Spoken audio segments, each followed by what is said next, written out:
में स्वर्ण अक्षरों में लिख सकते हैं। इसलिए मैं आपको 21वीं सदी के भारत की सबसे सौभाग्यशाली पीढ़ी मानता हूं। मैं जानता हूं आप ये कर सकते हैं। भारत के युवा ये लक्ष्य हासिल कर सकते हैं। मेरा सबसे ज्यादा भरोसा आप सभी पर है, भारत के युवाओं पर है। मेरा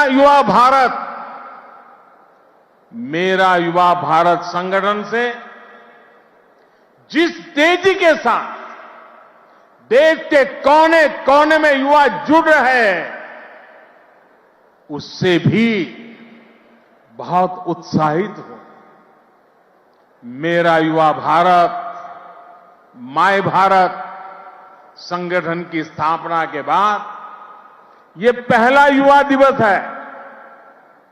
अभी संगठन को बने 75 दिन भी पूरे नहीं हुए हैं और 1 करोड़ 10 लाख के आसपास युवा इसमें अपना नाम रजिस्टर करा चुके हैं।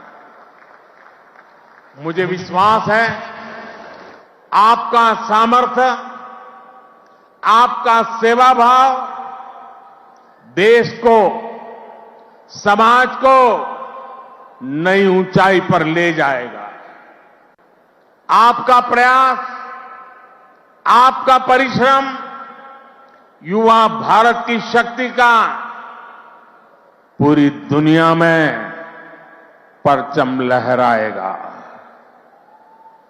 मैं माय भारत संगठन में रजिस्टर कराने वाले सभी युवाओं का आज विशेष अभिनंदन करता हूं। और मैं देख रहा हूं माय भारत में रजिस्ट्रेशन में हमारे युवा और हमारी युवतियां दोनों के बीच में कंपटीशन चलती है, कौन ज्यादा रजिस्ट्री करवाए। कभी युवक आगे निकल जाते हैं, कभी युवतियां आगे निकल जाती हैं। बड़ी जोरों की स्पर्धा चल रही है। साथियों, हमारी सरकार को अब 10 साल हो रहे हैं। इन 10 वर्षों में हमने पूरा प्रयास किया है कि युवाओं को खुला आसमान दे, युवाओं के सामने आने वाली हर रुकावट को दूर करें।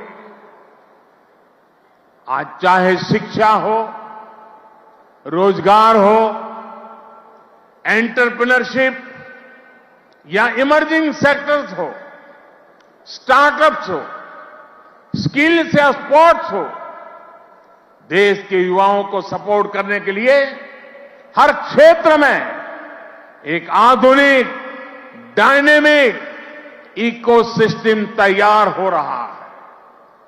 आपको 21वीं सदी की आधुनिक शिक्षा देने के लिए नई राष्ट्रीय शिक्षा नीति लागू की गई है।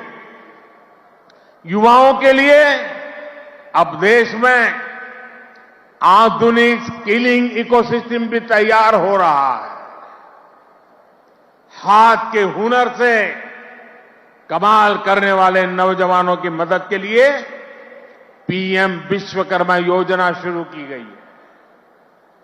पीएम कौशल विकास योजना की मदद से करोड़ों युवाओं को स्किल से जोड़ा गया है। देश में नए आईआईटी, नए एनआईटी लगातार खुलते जा रहे हैं। आज पूरी दुनिया भारत को एक स्किल फोर्स के रूप में देख रही है। विदेश में हमारे युवा अपना कौशल दिखाया पाए, इसके लिए सरकार विदेश जाने वाले युवाओं को ट्रेनिंग भी दे रही है।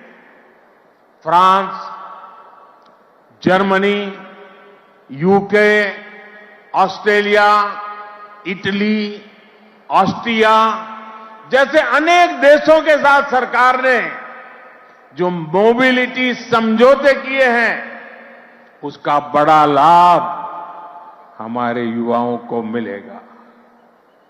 साथियों, युवाओं के लिए नए अवसरों का आसमान खोला जाए। सरकार इसके लिए हर क्षेत्र में पूरी शक्ति से काम कर रही है। देश में ड्रोन सेक्टर के लिए नियम सरल बनाए गए हैं। सरकार आज एनिमेशन, विजुअल इफेक्ट्स, गेमिंग और कॉमिक सेक्टर्स को प्रमोट कर रही है। एटॉमिक सेक्टर, स्पेस और मैपिंग सेक्टर को भी खोला गया है। आज हर क्षेत्र में पिछली सरकारों से 2 गुनी, 3 गुनी रफ्तार से काम किया जा रहा है। ये जो बड़े बड़े हाईवे बन रहे हैं, वो किसके लिए है? आपके लिए, भारत के युवाओं के लिए। ये जो नई नई वंदे भारत ट्रेनें चल रही है, वो किसकी सहूलियत के लिए? आपके लिए, भारत के युवाओं के लिए। हमारे लोग विदेश जाते थे, वहां के पोर्ट, वहां के एयरपोर्ट देखकर सोचते थे कि भारत में ऐसा कब होगा। आज भारत के एयरपोर्ट्स दुनिया के बड़े से बड़े एयरपोर्ट का मुकाबला कर रहे हैं। कोरोना के समय आपने देखा है, विदेशों में वैक्सीन के सर्टिफिकेट के नाम पर कांगज थमाया जाता है। ये भारत है जिसने हर भारतवासी को वैक्सीन लगाने के बाद डिजिटल सर्टिफिकेट दिया। आज दुनिया के कितने ही बड़े देश हैं जहां पर लोग मोबाइल डेटा इस्तेमाल करने से पहले 100 बार सोचते हैं। वहीं आप भारत के युवा हैं जो इतना सस्ता मोबाइल डेटा इस्तेमाल कर रहे हैं कि दुनिया के लोगों के लिए अजूबा है, कल्पना से परे है। साथियों, आज देश का मिजाज भी युवा है और देश का अंदाज भी युवा है। और जो युवा होता है वो पीछे नहीं छोड़ता, पीछे नहीं चलता, वो स्वयं लीड करता है। इसलिए आज टेक्नोलॉजी की फील्ड में भी भारत फ्रंट से लीड कर रहा है। चंद्रयान और आदित्य L1, उसकी सफलता हमारी आंखों के सामने है। Made in India INS Vikrant जब समंदर की लहरों से टकराता है तो हम सभी का सीना चौड़ा हो जाता है। जब लाल किले से मेड इन इंडिया तोप गरजती है तो देश में एक नई चेतना जग जाती है। जब भारत में बना फाइटर प्लेन तेजस आसमान की ऊंचाई नापता है तो हम गर्व से भर जाते हैं। आज भारत में बड़े बड़े मॉल से लेकर छोटी छोटी दुकान तक हर तरफ यूपीआई का इस्तेमाल हो रहा है और दुनिया हैरान है। अमृतकाल का आरंभ गौरव से भरा हुआ है। अब आप युवाओं को इस अमृतकाल में इससे भी आगे लेकर जाना है, विकसित राष्ट्र बनाना है। साथियों, आपके लिए ये समय सपनों को विस्तार देने का समय है। अब हमें केवल समस्याओं के समाधान नहीं खोजने हैं, हमें केवल चुनौतियों पर विजय नहीं पानी है, हमें खुद अपने लिए नए चैलेंजेस तय करने होंगे। हमने 5 ट्रिलियन इकोनॉमी का लक्ष्य सामने रखा है। हमें दुनिया की तीसरी सबसे बड़ी अर्थव्यवस्था बनना है। हमें आत्मनिर्भर भारत अभियान के सपने को सिद्धि देनी है।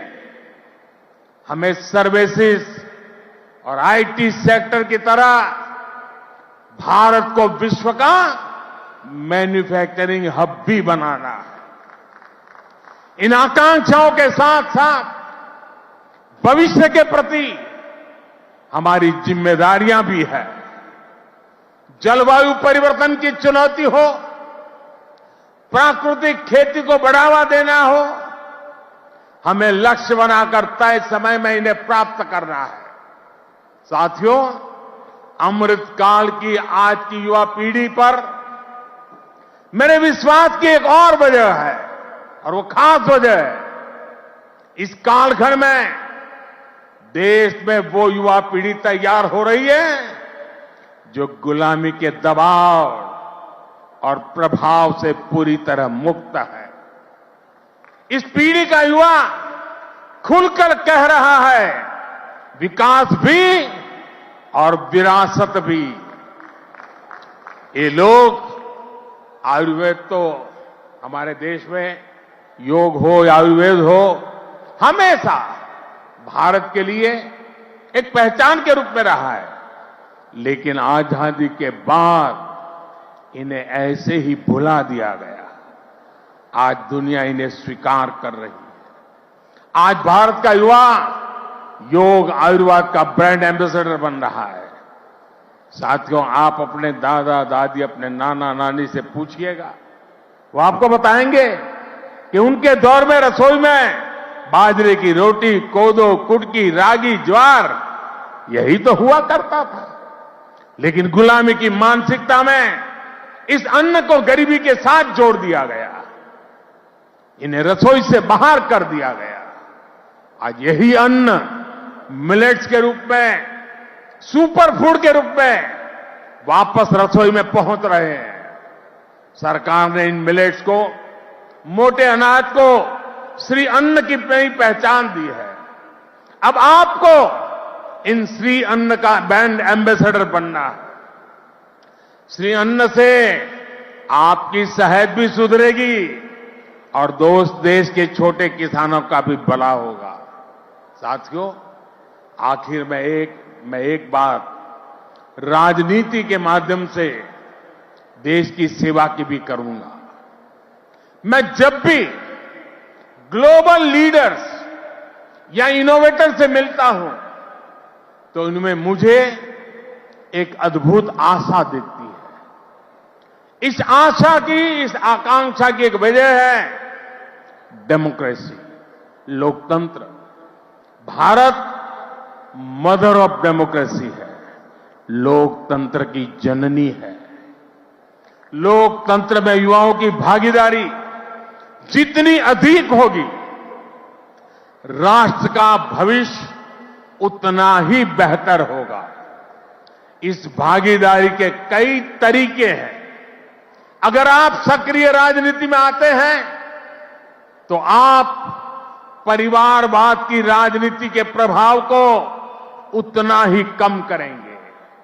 आप जानते हैं कि परिवारवाद की राजनीति ने देश का कितना नुकसान किया है।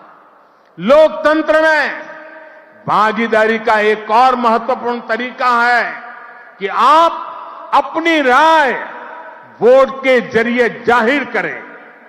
आप में से बहुत से लोग ऐसे होंगे जो इस बार जीवन में पहली बार वोट डालेंगे।